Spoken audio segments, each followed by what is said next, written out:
Hi, this is Roman. And Angel. And Nora, the editor. And you're listening to Cinema Strolls. The film podcast about forming an opinion and regretting it later. Or not. Or not.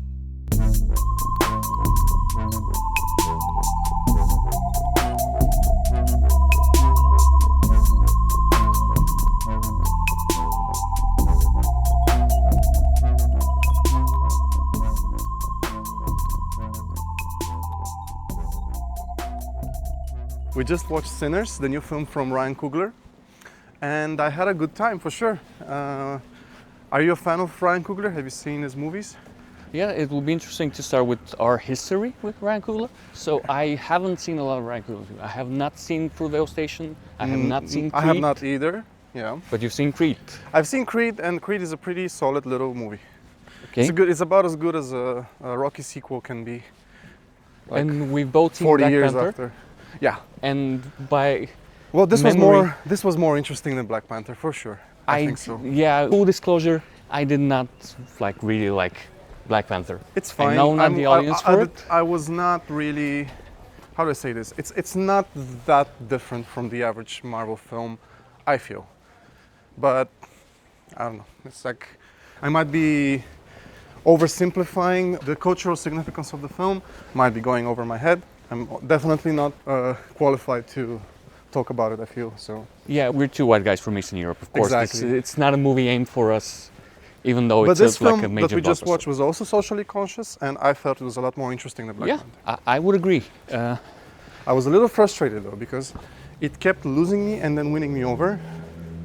And then the credits started, and I was almost about to leave because I had to go to the toilet. Mm-hmm. And then the most interesting scene in the film played not after the credits, but like I guess what has been established from Marvel as the mid-credit scene, yeah, which I didn't even know that this film had, and I almost missed it. But we're getting good ahead thing of I insisted we stay for the music. You insisted we stay for the music, and thank God for that, because actually that was probably maybe the best scene in the film, or maybe like a scene that's like a key to the film. It's perhaps a very potent scene. Exactly. With meaning for sure. But we're not gonna get into spoilers yet. How do you not get into spoilers with this one? Well, no, just let's give the basic premise of it. Two twin brothers played by Michael B. Jordan, yeah, of course. Yeah. The Marcello Mastroianni to Coogler's. He loves him so much, he gave him two parts in this film. Or I guess the Denzel Washington to Ryan Coogler's Spike Lee. Spike Lee, yeah, for sure. He plays two brothers who used to work for Al Capone, and maybe they ripped off Al Capone and a bunch of other gangsters. They got rich, and now they're going back to Mississippi, where they're from, and they're opening a speakeasy. A juke joint or something. Yeah, I'm not gonna even try to get into the history of the place because I'm not too familiar with it. It's obviously a very sort of, there's a lot of racial tension in the area. There's a lot of KKK members. There's a lot of racism, and then I guess this is where spoilers come into it. Although I guess people have seen the trailers, right? So it's not coming out of nowhere. It turns into From Dusk Till Dawn, basically. It's not quite as jarring as From Dusk Till Dawn because no, it sets it up. Exactly, yeah. It sets it up early on, so it doesn't come out entirely out of nowhere. I was curious for a bit. Maybe I was a bit annoyed with the parts before the vampires came into it. Not because there was anything particularly wrong with them. I just wasn't really vibing with the drama or like the characters particularly. Maybe it was just me, I'm not sure. That's interesting because I kind of feel like they work better than the vampire stuff. Let me clarify that. The film has a lot on its mind. There's a lot of symbolism. The use of the vampires is very interesting, but the action beats, the action filmmaking, per se was a bit by the numbers. But little I did like the genre moments. I don't know. I had the film kind of won me over once we first see the vampires, and there's a little turn that the score does that it gets a little just the right amount of cheesy. And it kind of announces itself as a genre, as a vampire movie, and I thought it was really perfect, and then it kind of kept being almost perfect, and then kind of losing me. I wouldn't say it's perfect, but it is very ambitious, and I would say I enjoyed it quite a bit. So yeah, maybe before we get into deeper spoilers, let's just say this is a recommend, right? Oh, sure. I mean, not that anyone needs our recommendation because the film appears to be successful. Yeah, it's been On doing all pretty well. accounts. And also apparently Ryan Coogler had a very good deal with Warner Brothers. The kind of deal you can only make after you've made a few money makers. Yeah. After you've made a Black Panther or two. Yeah. Basically, from what I know, he either gets to retain ownership over the film, or he will, or like all the In rights 20 will, years or something. yeah, will revert back to him in 20 years. Yeah. And that's not something that happens quite often. No, that means Hollywood is desperate. Yeah. And I think it's overall a good sign that this film was successful. Not crazy successful though. That Sure, needs like an not, asterisk. yeah, it's not like the biggest hit, but Asterisk? asterisk. Asterisk, yeah. Also, they didn't spare any expenses. This was shot on IMAX. Oh yeah. It's a huge frame. Yeah. Looks beautiful. Well, maybe it looks beautiful. I'm not crazy about the presentation we just had, but that's just the nature of the IMAX screening that we were at. I'm Feel like it's a bit too soft maybe? a bit too soft. No, well, that's typical for IMAX. I think it's a bit too dark, to be honest. Yeah, I was thinking about that. Yeah, and I don't think that I mean, I would love to check, but I'm not sure we got like the proper 4K or whatever 8K treatment. It was a DCP. And Dude, I think you're never gonna see a 4K or an 8K in Bulgaria. Like, I saw like Moire. I mean, I actually saw visual artifacts that you're not Interesting. supposed to see I on a didn't. film like this. Okay, I didn't. But it's 2K, even though it's IMAX, it's 2K. Yeah. So it's gonna be softer. Yeah. It's It does a possible thing it's where gonna the be- aspect ratio keeps changing, but that That, didn't. that I doesn't- didn't love. I'm like- used to it by now. It's been established as this. Was new it line. happening throughout the whole film or Yeah. just at the end? Because No, I no, only no, noticed it at the end. It happens from basically from the very beginning. Really? Yeah. It doesn't do it too much, but yeah, it keeps changing. Yeah. Interesting. I only noticed it at the very end. Okay. Well, this is very typical since The Dark Knight. I mean, this Yeah, is a new sort of established language of cinema. I'm used to it. I'm a little annoyed when they don't actually release the full frame for home release.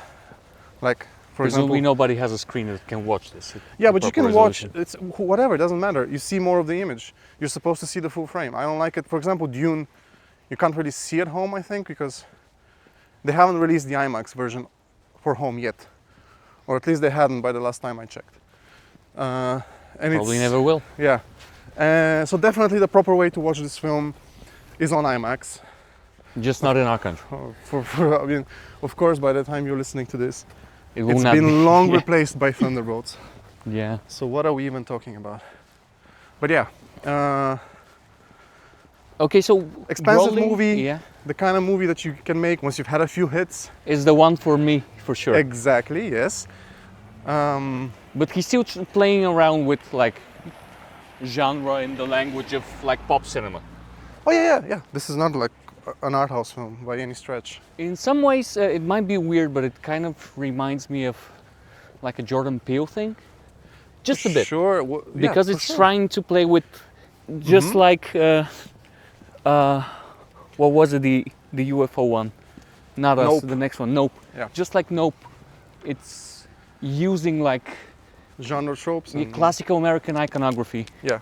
subverts it, plays around with it, and still trying to be like Nope was kind of a Spielbergian thing. This is more like, I'm not sure what this is, but it's playing with a lot of things. Well, yeah. Okay. Just so before we get into spoilers, we recommend the film. It's enjoyable. Anyway, what do the vampires stand for? I think that's the I key. think Is it the capitalism? whole thing is about the music industry. Is it? Oh, yeah, for sure. Because it's about selling your soul. Yeah. It's about signing a contract, inviting the money people into Yeah. your home. And it says that the money people will not save you. Yeah, They are literal, but also metaphorical bloodsuckers exactly. that will exploit you, and you will Which, turn into a monster if you let them, and you will betray your culture So You it's even betray your more people. poignant that he was able to sign such a good contract with Warner Brothers, because in Yeah. a way he was able to dodge the vampires. Yeah. Hopefully. It's never too late to be to become one. Right, but the vampires acted a little bit, they kind of reminded me of, what was that film? The Invasion of the Body Snatchers? Yeah. They seem to have this collective mind, Mm-hmm. and they act real sort of egalitarian, I guess. They're very, we're all equal, we're all lovey-dovey. To a point where you're not. It was a bit confused, I think. Or maybe, I mean, no. Maybe sorry, we're missing the metaphor as well. Maybe this needs a second viewing when something will click more, because I was curious, why is the devil or the main vampire Irish? Why is he an immigrant? Well, I mean, And they talk about his people, meaning the Irish, being given by the oppressors the same religion. So this is one of the best scenes in the film. yeah, When all the vampires start Reciting the Bible, reciting yeah. the Bible, the Our Father prayer. That was amazing. yeah. I really like that. Honestly, I like all the movie has amazing music. Surprisingly, my favorite parts are the Irish music bits. Okay. They were just maybe because they come out of nowhere. I wasn't expecting it to be this good, like music-wise and performance-wise. So the little jig and the circle, the square dancing or whatever they were doing, that was a very great scene. But the thing that's kind of confusing me metaphor-wise is, why are they immigrants? Well, I think the vampires are a metaphor for playing the game and opting into sort of the game of capitalism, I guess, or like the game. Yes, I agree. It's about this. It's about Especially, and I think the last scene does kind of hammer that point a little bit, because you see, I mean, I'm not gonna spoil it. You see a character in a different setting, and he's very much playing with like the iconography of a hip hop star. At the end, I mean, the very last scene, when you see There's a a lot certain of character. I'm sympathy spoiling a lot right now. for the so- vampires at the end of this particular scene, which I find interesting. Yeah. Because they're survivors, I guess, in a way. Yeah, they didn't want this. Yeah. This was kind of, This was the only way to survive. I guess so. Do we go this way? Yeah, let's go this way. Okay. Well, we I'm missed not each other. sure it's a well-crafted metaphor. I'm not sure it works perfectly. But It's going to be interesting to read some analysis on this film for sure. yeah. By actual. But I can tell that it's there, and I can tell that it's heartfelt. It's heartfelt. Yeah, as a popular sort of entertaining movie, but still loaded with like significance and a heartfelt metaphor, as you say, I think this works better than Black Panther. To us as white people, Yeah, for sure. for sure. Or at least, well, I don't know. I don't want to speak out of line, but I also think the filmmaking is better, I think which so. also comes into consideration when you're talking about a film. Yeah, because it's not a dig against Ryan Coogler, but he was playing because in No, in he was Black playing Panther, in the Marvel yeah, sandbox, and he was very limited much by it. limited into Yeah. how he can do stuff and Yeah. how a film can look. Yeah, and this is not a dig against him at all. He's definitely a very talented person, and He should be allowed to this do what he might wants. be his more often. best film or his most interesting one for sure. I think so. I hope he can have a future where he gets to be a visionary. I hope he never has to do another Black Panther again. But whoa, wait. Let me just check. No, I'm sure he's doing one right now. So Probably. that's how you do it. How you have to play the game. Yeah. You have to. So you can see how things are on his mind. Has he sold his soul to the devil? Is he preacher Yeah, boy? I think that's what it's about. There's obvious in the whole thing of the two brothers who are world weary. They've been around. They had a taste of freedom. They want to bring that freedom they felt back home. Mm-hmm.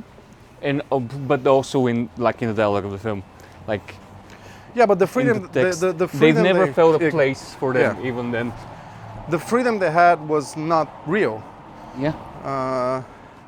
And Yeah, And- because sorry, I'll interrupt you. I mean, the whole thing with the speakeasy, with them trying to create a profitable business, you can see the Tulsa massacre kind of metaphor, or the ghost of the Tulsa massacre looming. Yes. They also mention. Did they ever actually mention the Tulsa massacre? No, or but they do mention a town that's all black owned, yeah. with black business and stuff like that. But it's not named as such because it's in the, like. But was They say it it's in was Mississippi, it so a it wouldn't be. fictitious town or? I think so. That's interesting. Yeah, they didn't name drop Tulsa, but I feel like they're trying to build this dream, and it's on the cusp as we learn, because it's impossible to speak with this film or at least say anything meaningful without spoilers. So sorry, I'm gonna spoil it. Yeah, go ahead. Everything, so I can have something to discuss here. So at the beginning of the film, they buy a barn from like a white guy, and they name drop the clan, how it's supposedly gone. Yeah. Then later, close to the end of the film, we learn that this place they bought is actually owned by the clan. It was used to kill black people in. The clan is gonna come in the morning and kill them. Yeah. And the vampires are actually sort of trying to prevent that, Yeah, come with us, become a vampire like which us. is cool because I actually at first thought, okay, the obvious thing is The white guys the are vampire are gonna be metaphors for racism. racism, but this movie doesn't need a metaphor for racism because you have racists in it. Yeah, they establish it very Yeah. early on. So Yeah. the vampires are obviously going to be something else. So I don't know, maybe they're capitalism, maybe they're neoliberalism with their fake. Kind of like Euro fake one. racism is over. We all have to be. We all stand as one. But that's confusing as well, because to my mind, if you're gonna have them be this metaphor for neoliberalism or capitalism, you would expect them to show the cracks, to show the hypocrisy of this, and I mean, show them how this is not really that equal. Well, they between mentioned that they act like they're all happy and lovey-dovey, but it's sort of stated that actually they're suffering inside, like they're filled with hate and sort of anger. So it's a mask. It's a coping mechanism. I'm not sure about that. Okay, so if I remember correctly, Yeah. this is kind of a problem with this format, of course, that we've only seen this one, we haven't read. Yeah, we just much. watched it like a few minutes ago. Like Annie, I think her name was, mentions that the vampires are people who so cannot leave and join with their ancestors, so they're kind of stuck. So they kind of have to invent their own community and things, because they're trapped here by hate or by whatever happened to them. So this is interesting to me, because in many ways, like the black diaspora who was brought to America, being forced out of their community and their culture, needed to invent their own But new family. Sure, and but the stuff. vampires are not all black. Exactly, but they're all immigrants. Yeah, they're all immigrants, exactly. Or at least the start is the immigrant. So you see, this is Well, now that I think about it, there's no evidence that, they actually absorb a few racists. So they're not all immigrants. But even the racists that they sort of absorb, I think, are explicitly sort of shown as being, let's say, poor. yeah. So it's still about It's still about class consciousness exactly. for sure. You don't see any rich, high-ranking. Vampires, which is interesting. Exactly. It's Which is all very working class. It's so underprivileged people, regardless of whether they're racists or immigrants. And if you go back far enough, everyone's an immigrant in the States. Yeah. So, You're right. but then, see, there's a Native American character who's sort of portrayed as a vampire hunter, and he only shows for one scene. And he says that This guy's dangerous. this guy's Don't let dangerous. him into These your these house. people are dangerous, which are obviously they're vampires within the sort of the the in-universe logic. Yeah, but metaphorically, what does that mean? Well, it's interesting that the actual native population Yeah, is afraid of, this newfound this new disease that spreads and consumes everything. yeah. tries to absorb you into them, and because what they're doing, I guess, is removing you from your culture and your family and absorbing you into theirs. Yeah. So, So it's what, globalism or I still think it's neoliberalism, but Yeah. it's mostly the music industry. This is very yeah, specifically through the very music easy industry. to read and obvious because this film has a lot of great music in it. It Yeah, there's a talks about scene where a music guy lot. plays so well, he breaks the fabric of space and time. This is an interesting scene for But me. actually, in hindsight, Yeah. because everything. So okay, what was the name of the main character? Not the Preacher Boy? The preacher boy. Yeah. What was Yeah. the? Okay, so preacher boy. I forgot the actual name.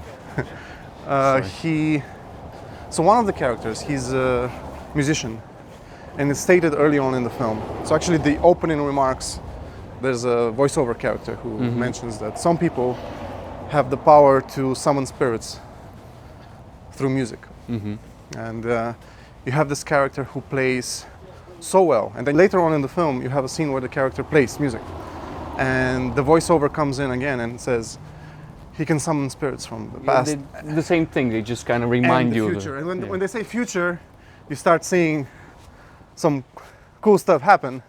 Like a guy comes in with an electric guitar, and then you see a guy playing a DJ set. The all eras of black music. Not pretty all much. eras, see, that's the thing. A lot of them. Because you see at the end of the film, you see that this character has made it out alive, spoilers, and it's 1992.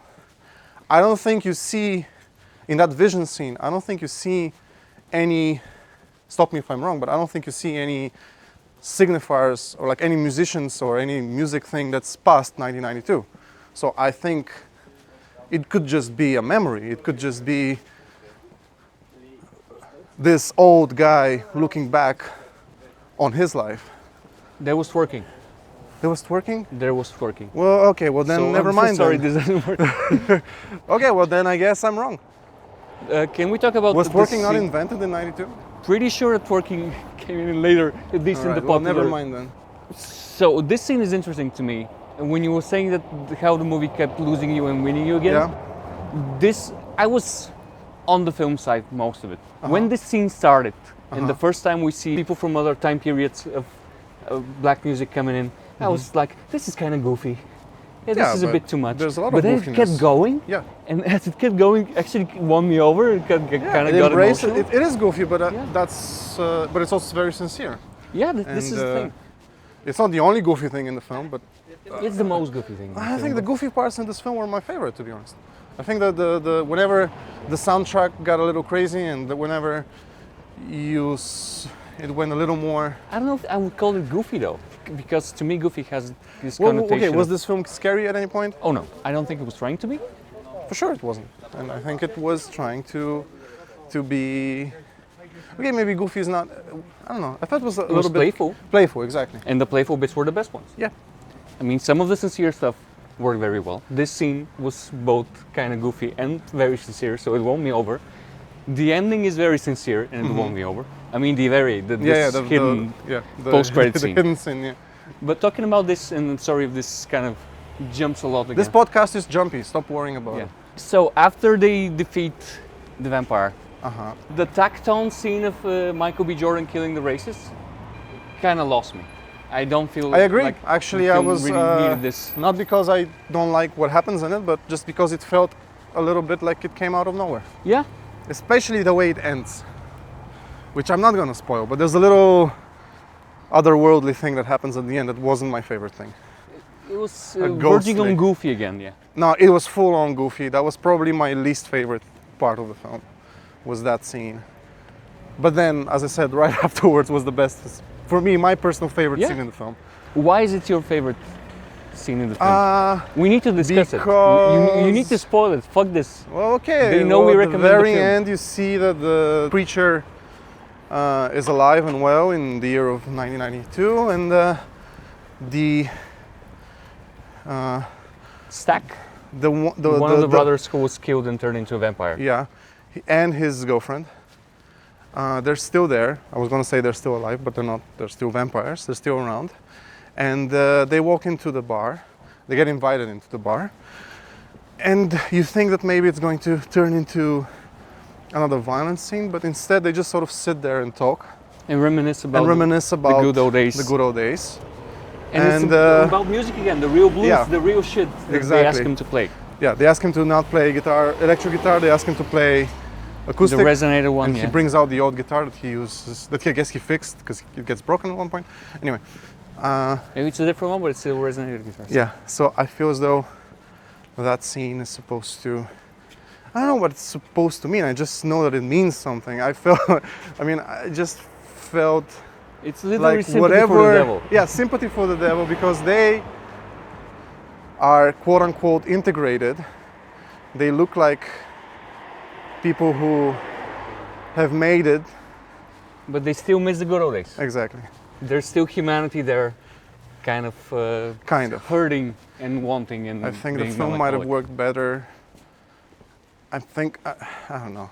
Do you think this film would have worked better if it had a more consistent sort of Like tone? logic behind the vampires? Because are they just a collective mind, or do they also retain? I guess they retain some of the original personality. Yeah, it's both. It's both. So yeah, it's not exactly invasion of the body snatchers or whatever. They're not only a hive mind. Well, in that final scene, I did not get the feeling that he was talking to a hive mind.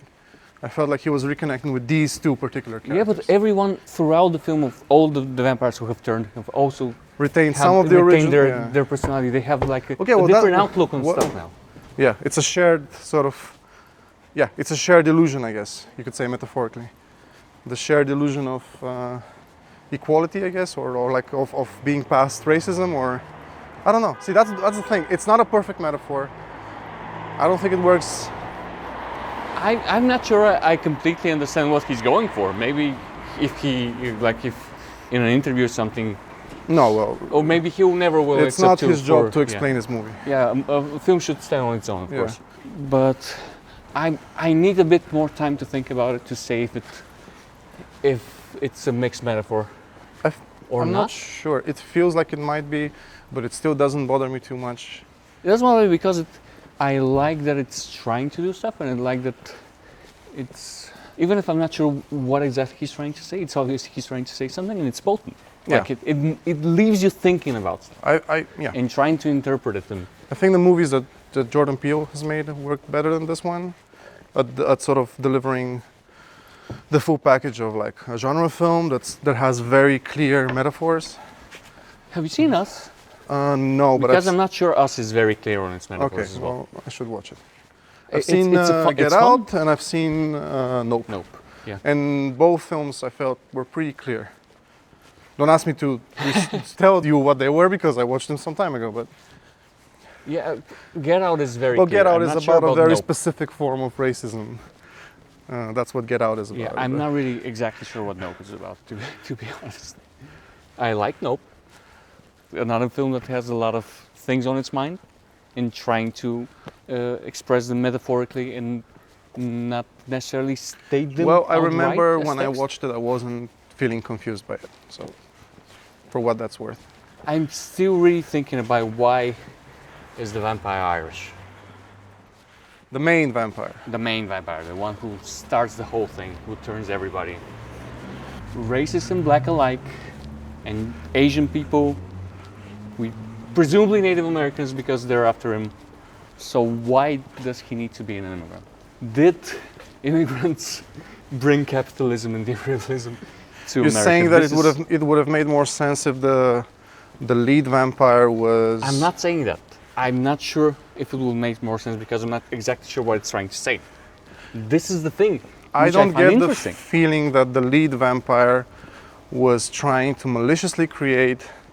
No, he thinks he's doing a I good thing. think he was playing his cards as best as he can. And he was trying to convince his all the other alternative kind of vampires. sounds better than what's happening to a lot of those folks. Exactly.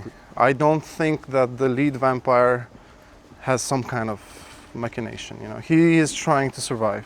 Yeah, He's trying to make sense of it all. yeah, but what I find so interesting in many ways is that This is gonna. These people who have not seen the film are gonna be so confused if they. why would they watch this? Yeah, it's true. Hopefully they'll see the film and then Yeah. come back to listen to it. Yeah. So, what I'm trying to say is, fuck, I forgot my thoughts. Oh, sorry. Give me 1 second. It was a good thought as well. Fuck. Well, we can circle back, I guess. And Just give me one moment. So we were talking about the Irish vampire, and why did he have to be Irish? yes, and in his mind, presumably, he's giving them an alternative to their circumstances. So yeah. So what I find interesting is that you know how a lot of films, including Black Panther, have that problem when you have an antagonist who speaks and makes sense, But he went too far. Yeah. but he went too far. Yep. So this film doesn't exactly do that. There isn't a Because point. he doesn't really. There isn't a point where he makes sense and then he needs to do something horrible to remind the audience that he's a monster. Yeah, He's never- just a monster, Yeah.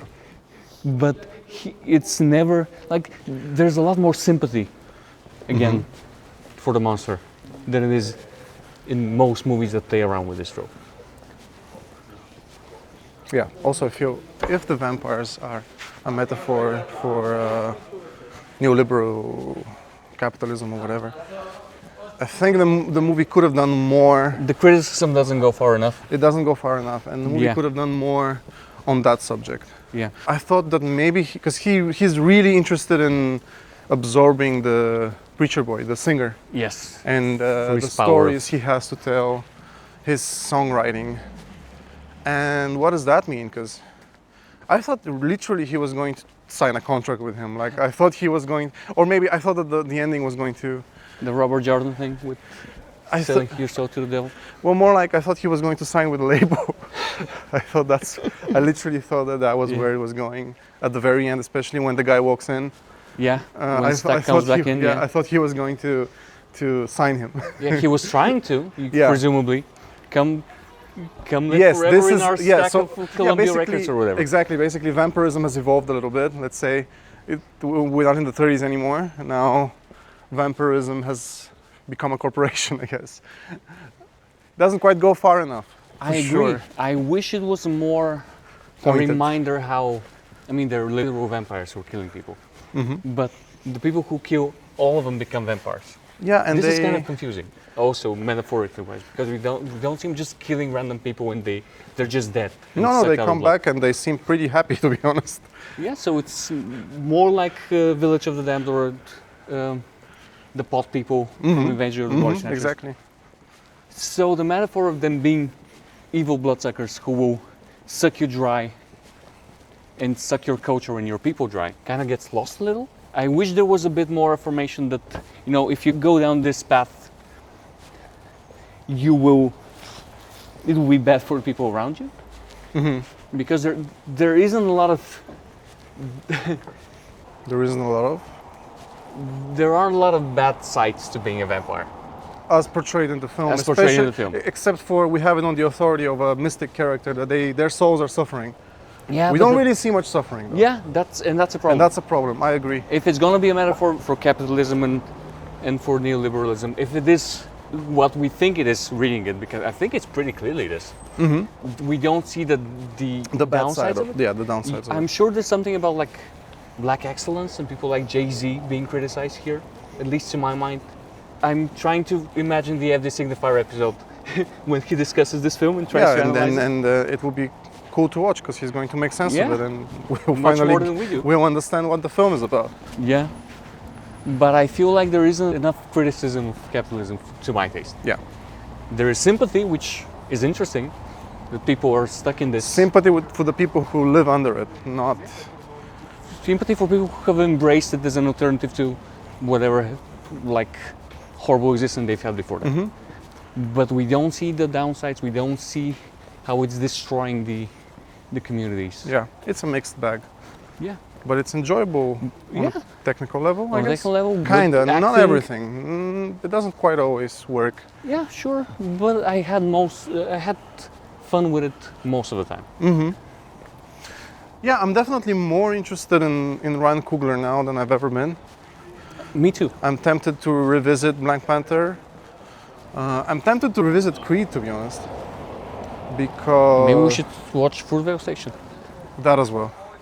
But no, because I'm sure Creed works on some level that I haven't fully grasped the first time I watched it. Just the fact it's a black Rocky now. I'm Well, sure there's it's a predominantly black sport, and I'm sure there's commentary. Yeah. It's a very obviously very politically. because Engaged Rocky, director. the original Rocky is about this white guy, this white champion who comes in and basically defeats Muhammad Ali. Well, not in the first one though. Like, he gets. Oh yeah, true. Pummeled. Yeah, never mind. But he defends the white he's honor. he's the Great White Hope, as, Yeah. as they call it. And so I guess in a way, Creed is about taking that back, and I'm sure there's commentary there. So I'm actually, and I think it works really well as a film. I know you're not gonna watch it, so whatever. You don't like sport movies. I don't. I don't like them either, but Creed kind of worked. Okay, it's good for you, man. Are you gonna watch Wakanda Forever? No, I don't think so. I'm sure that's a one for them. I'm willing to bet, but we'll see. Maybe someday I'll see it, but it wasn't for me. Like it wasn't doing much for me, the original one. So, and I haven't seen anybody go batting for the second one, saying it's like a misunderstood masterpiece. Well, he had to sort of adjust course, and Of course. the star died. So And he was a very charismatic person, so it's Yeah. very easy to fill in those shoes. exactly. Yeah. So what else can we say? To be honest, I mean, I recommend the film. I think it's a mixed bag. I don't think we are talking each other out of liking it quite as much as we did with Nosferatu. No, I just think that the more I think about it, the more I feel like the metaphor wasn't clear enough. I agree. Does it have to be? I don't think so. Because sometimes It raises it's- interesting questions. and It maybe plays sometimes with raising tropes. them is enough. Yeah, and it Because you can plays sort of, it opens up a discussion. Yeah, you can project your own understanding and trying to interpret the subversions he does, or if not always subversions, at least the toying with the tropes. I think I mentioned earlier before we started recording how vampires are always a metaphor, regardless of the filmmaker or the author is aware of that. Yeah. Even if you're not trying to do anything, they kind of come with their own preconceived meanings and notions. So it's always better when the person who's doing like a vampire thing is aware of Sure, that. and always trying to you always explore pick it. and choose which tropes you want to use when you're making a vampire film. So maybe we can sort of try to see if we can analyze the one trope that the film leaned on the most, which is the invitation trope. I'm not sure, because basically these vampires are sticklers for the rules. Yeah. Like they will not walk in your house unless you invite them. So What does this mean? Why is he lingering on this? he really particular- lingers yeah. on it. It's like the main thing, more so than, I mean, the garlic is there and the Yeah. silver is there. We can say that the blood sucking is kind of not there at all because everyone It's who not. gets Yeah, exactly. bitten This is the turn. movie that's about the like. If this focuses on one vampire thing, is the rule that they can only take you if you invite them. I guess it's the same with something like 28 Days Later as well. Really? I mean, the vampirism is a disease. Oh, okay. Correct me if I'm wrong, because I feel like everybody who gets bitten there also turns into a monster. It doesn't just die. In 28. Actually, you know what? This is now I'm kind of pissed off Why? because Delta Slims. He's like the only person we see actually dying and not coming back as a vampire. When he cuts his arm and there's kind of a choke on We it. don't see him. That's true. Day of the Dead Slims is a character played by the great Delroy Lindo. And he's great. He's great, and he kind of goes out Yeah, he does a great sacrifice Sacrificing. thing, and we never see him coming back as a vampire. because he doesn't allow them to.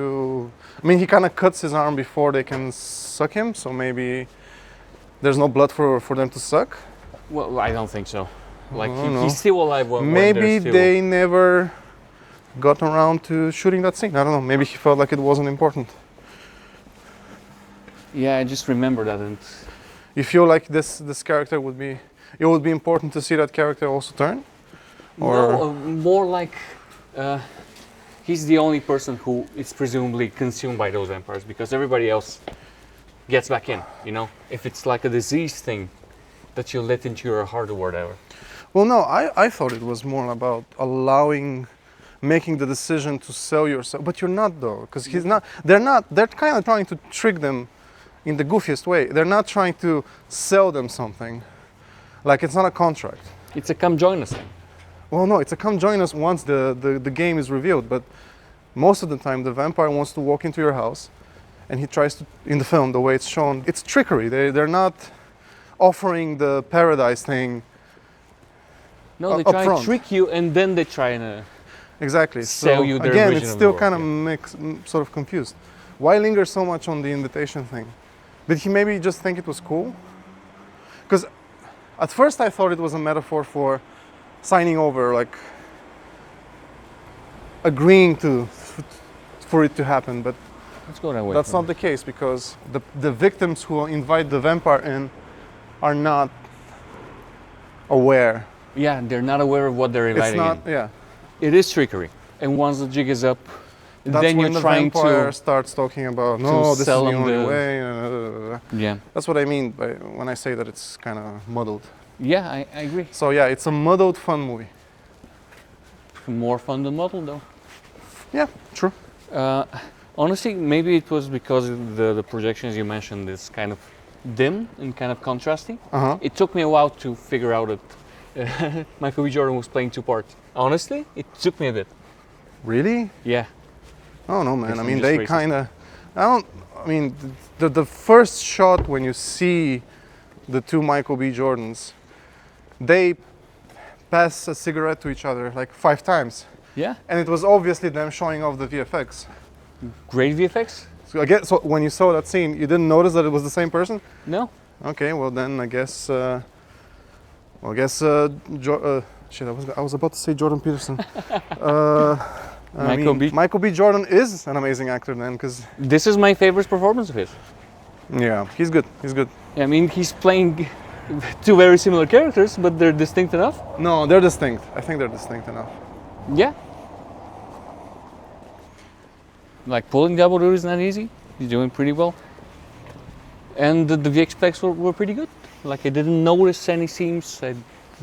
There's a lot of scenes of them together playing off of each other. Mm-hmm. Yeah, very good performance. Yeah. Very good sort of actor doing the Winklevoss twin thing from Yeah. Social Network. So, good job. Elevated because there's a lot more interaction. Yeah, than true. the Actually, Winklevoss. there's a lot more fighting. There's a lot more touching. I mean, I'm guessing they're doing a lot of face replacements, not just like. Oh yeah, there's a body double for Yeah, sure. there's a body double and then the CGI. There's face replacements. It's not just like a seam. It's not like a locked off camera and you have No, the sure actor isn't. do it twice. Still works pretty well. Technically, the film is very good. So, any last words? Because I'm kind of running out of things to say. I'm still stuck on the thing I'm trying to decipher the metaphor as much as I can. And it's going to take a while. Maybe we'll get back to it at some point later on if we have any more thoughts. I mean, that's the crux of the format, yeah. Yeah, that's this podcast about recency bias and. Why do you think it's called Sinners? Poor Sinners. Gosh, I don't know. Because I'm pretty sure like Delta Slims several The times. religious says- thing kind of flew over my head, to be honest. I'm not even sure if it's about the religious thing because once the vampires start reciting the Bible, like Preacher Boy leaves his the plantation, right? Preacher Boy leaves his pastor father to strike it on hill. He chooses music over religion. Yeah. Once the vampires have shown that this is not actually something that they care about. This is not some. I mean, we talked about how those vampires follow the rules. This is one rule they don't care about, like no crosses Yep, for these that's vampires. true. They don't give a fuck. Garlic, sure. They sunlight, Interesting. check. Yeah. Interesting. The one they really hammer home again is you need to invite them into your house. Also, there's this fake politeness that they sort of insist on. Yeah, So what? they're trying to excuse why they need to be invited. Yeah. Try to mask it. And also, they're very well mannered. Yeah, They're actually polite as vampires. yeah, they're It's very like charming. the politest vampires ever. Yeah, And whoever played the lead vampire was very good. very good, very charismatic, very menacing when he needs to be. Overall, great, good singer. Yep. Unless he was dubbed, but No. I don't feel like he was. So yeah, I don't think the thing about the name of the film needs to be particularly about Christianity, at least. Delta Slims is talking about how the only thing left for this sinner, him, is, you know, drinking himself to death pretty much. Right. So they're all sinners, I guess. All musicians. What I'm getting back to is being about music, being about being an artist. And the vampire's trying to exploit you. The excesses of being an artist, I guess. Yeah. How there is no musician who's ever been happy. This is something like either Smoke or Stack says. I'm sure the Smoke Stack thing has some kind of meaning that we're not privy to as well. I'm sure it's some kind of a metaphorical back. But yeah, one of the gangsters, one of the brothers says that he's never seen a musician who's happy. They may have a lot of fun, but if Preacher Boy chooses this life, he's going to be miserable. He's the sinner, is what I think. Like, the artists are the sinners. Okay. I'm not sure if I'm this not is sure like the it. film goes particularly deeply into that. Well, no. It's too busy being like a action horror film. A fun vampire movie. Yeah, fun. It is a fun vampire movie. There's good set pieces. Like, the action is not amazing. It's kind of by the numbers. It's not bad, but it's serviceable. Definitely Nothing by amazing. the numbers. Yeah. But the music stuff is great. And there's like several scenes like that that are very, very good. What else? Yeah, I'm still wondering if I'm interpreting this sinners thing correctly. Maybe we're trying to read into it more than it needs to be read into. But there's certainly stuff on its mind, and I respect that, and I wish we get more of this, and I hope it's... Well, this is the one, I guess this is the one original non-IP film to come out this year that hasn't flop? done, it hasn't done terribly at the box Yeah. office. So this is the hope, I guess. Yeah. This is the one that actually clicked. And audiences seem to love it, critics seem to love it. We liked it. Yep. So more of this. And I'm looking forward to Whatever he does next. and somebody explain to me the intricacies of this metaphor that I missed, because, you know, I'm not part of this culture that this film is trying to address. I mean, it works we're for not a casual viewer. we're not even American, so Yeah, it works for a casual viewer. It's clear to me that it's trying to say something, and I'm sure if it was like an African American, it will hit me harder emotionally, because it will be operating on a levels level, that we can't even like. yeah, just cultural shorthands and Yeah. stuff that we're missing. So I'm looking Cool. forward to somebody explaining explain it it for, to for us. people like me. Yep. But meanwhile, check it out. Yeah, meanwhile, check it out. I hope it's still showing on IMAX, because it's worth seeing on IMAX. If it's not on IMAX, still worth seeing. Yeah. Still worth the watch. We enjoyed it. And yeah. That's it. I mean, I got nothing else. Cinema Strolls is an independent podcast brought to you by Hot Potato Studio. Hosted by me, Roman Pessarov. And me, Angel Radev. Production, graphic design, and editing by me, Noura Al Kadri. Music by Angel Radev. You can find us everywhere at Cinema Strolls. Follow us on Instagram and support us on Patreon and Ko-fi. Listen to us on Spotify, Apple Podcasts, and YouTube. Make sure to rate us, it really helps our show.